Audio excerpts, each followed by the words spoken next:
मुरंबाच्या आजच्या भागामध्ये असं बघायला मिळणार आहे, आयाजी आणि अक्षय ऑफिसमधून घरी आलेले असतात. तेव्हा आता अक्षय बाहेरच आयाजींना म्हणतो, आयाजी तू का त्या रमाचा सारखा रागराग करत असते, तिला वाटेल ते बोलते, ती ऐकून घेत आली आतापर्यंत, पण तू हे कुठेतरी थांबव ना आयाजी, का सारखा रागराग करते त्या रमाचा. मग आता अक्षयच्या बोलण्यामुळे आता आयाजी म्हणतात की ती चुका करते ना, म्हणून मला तिला बोलावं लागतं. आयाजींना काही हे पटलेलं नाही. आयाजी म्हणतात की तू आहेस ना तिची बाजू घ्यायला, तू चुकली काय आणि नाही चुकली काय आतापर्यंत तुला कधी पटलंय का माझं, मग सोड ना. पण अक्षय म्हणत असतो की अगं आयाजी ती नेहमीच नाही चुकत, पण तू तिला नेहमीच काही ना काही बोलत असतेस, का तिला दुखवतेस असं सारखं सारखं, असं म्हणून आता अक्षयला राग येतो आणि अक्षय रागानेच घरामध्ये निघून जातो. इकडे आता रेवाने वेगळाच प्लॅन केलेला असतो. एसीचं बटन दाबून ठेवल्यामुळे पूर्ण हॉल अक्षयच्या रूममध्ये कूलिंग झालेलं असतं आणि तितक्यातच आता अक्षय रागात असतो आणि त्यातल्या त्यात एसी चालू असल्यामुळे तो अजून चिडतो. तो आता बघतो तर अर्थपूर्ण गारटलेली असते आणि त्या रूममध्ये अक्षयला सुद्धा त्रास होतो, इतकं कूलिंग झालेलं असतं.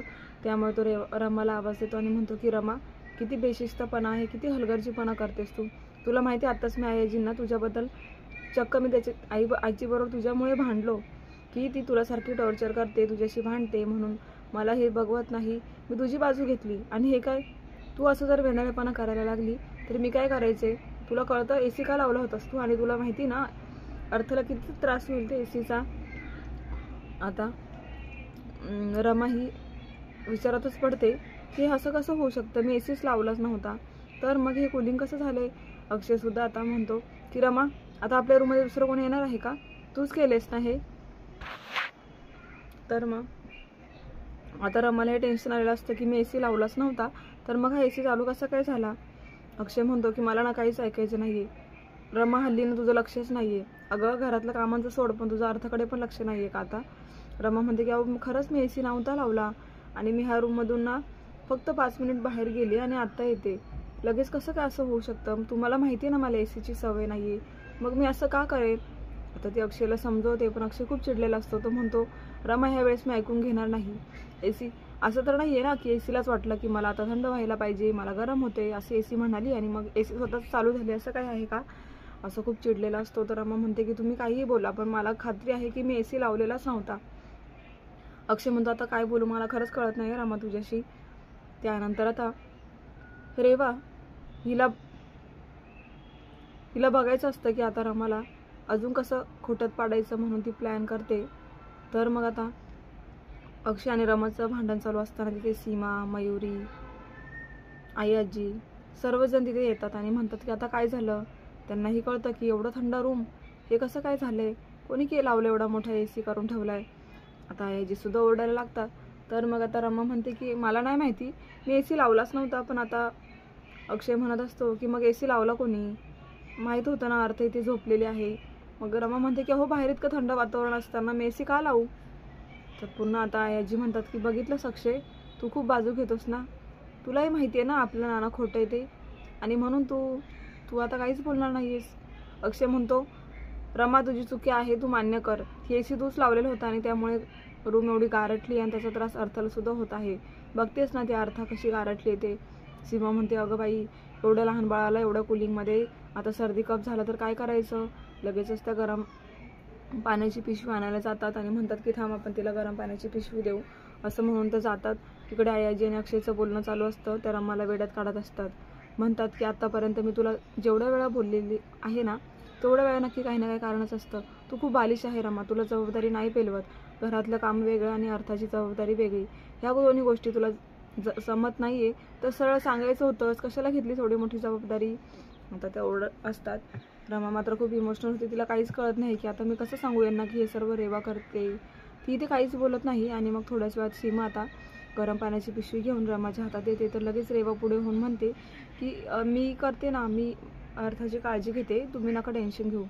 तर रमा म्हणते की मी आहे अर्थाची काळजी करायला, तुला गरज नाही एवढं पुढे पुढे करायची, तू शांत बस.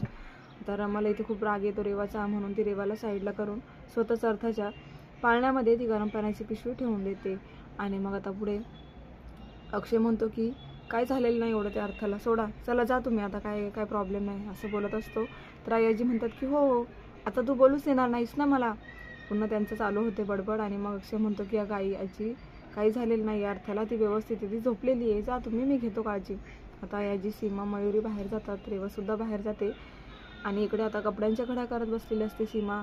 आता अक्षय आणि रमाच्या रूममध्ये कोणीच नसतं.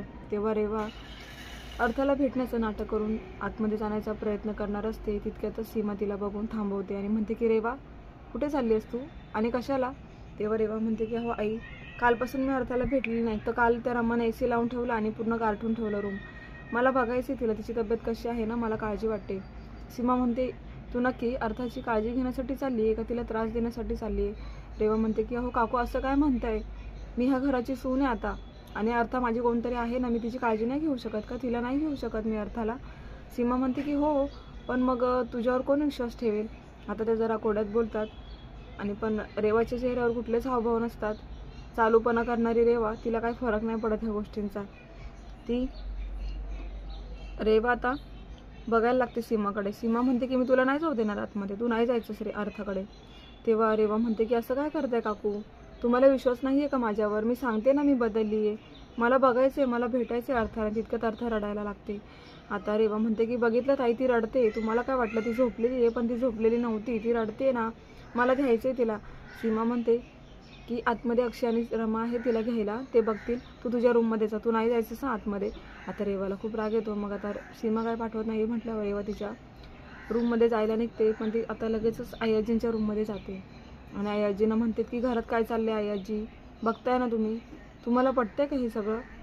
तेव्हा आयाजी म्हणतात की तुझं काय काम आहे, तू कशासाठी आली आहे, जरा स्पष्टच बोल, कोड्यात बोलू नकोस. आता रेवा म्हणते की म्हणजे मी रमाबद्दल बोलते आयाजी. तुम्ही बघितलं ना काल किती मोठा AC लावून ठेवलेला तिने, किती कूलिंग झालं होतं ते रूममध्ये. असं कोणी हलगर्जीपणा करतं का? हिला पेलवत नाही आहे तर कशाला घेतली हिने जबाबदारी? आयाजी म्हणतात की मग काय तू सांभाळणार आहेस का अर्थाला? मग आता रेवा म्हणते की हो आयाजी, मी तुम्हाला हेच सांगायला आले, कारण अर्थाची जबाबदारी आता रमाला पेलवत नाही आहे, तुम्ही बघताय ना किती चुकीचं वागते ती. मग आता आयाजी म्हणतात की हे बघ रेवा, तू यायच्या आधीपासून रमा आणि अक्षय तिला बघतायत आणि चांगल्या प्रकारे त्यांनी बघितलं पण होतं, पण आता तिच्याकडून वेंधळेपणा होतोय रमाकडून, म्हणून मग मी तुझ्याकडे जबाबदारी नाही देणार, कारण तू ह्या आधी घरात सुद्धा राहिलेली आहेस आणि तू कोणतं काम केलंय का ह्याच्या आधी, तेव्हा मी तुला अर्थाची जबाबदारी देऊ? आता रेवा म्हणते की आई आजी, पण मी आता बदलली आहे, तेव्हा मी परकी होते, पण आता मी ह्या घराची सून आहे, मग मी ही जबाबदारी नाही का घेऊ शकणार? तेव्हा आयाजी म्हणतात की पण मग रमा सांभाळते ना, बघू देत तिलाच, कशाला तू घेते जबाबदारी? रेवा म्हणते की आता एवढं मोठं कारण सांगून सुद्धा तुम्हाला रमाचीच बाजू लागते का? आयाजी म्हणतात हे बघ, रमाची बाजू घेण्याचा प्रश्नच येत नाही आहे, पण तू जबाबदारी कितपर्यंत पेलवेल हे मला माहिती नाही आहे, मी कसं तुला कोणत्या विश्वासावर तुझ्याकडे अर्थाला देऊ? तेव्हा आता रेवा म्हणते की मग तुम्हाला नाही द्यायचं आहे का रेवाला अर्थाला माझ्याकडे? तेव्हा आयाजी म्हणतात की मी शेवटची वॉर्निंग दिली आहे रमाला, आता याच्या पुढे जर रमाच्या हातातून एक जरी चुकी झाली तर मग मी तुझ्याकडे सोपवेल अर्थाला. असं बोलल्याबरोबर रेवा खुश होते आणि बाहेर जाते. आता बाहेर आल्यावर ती गोंधळून गेलेली असते.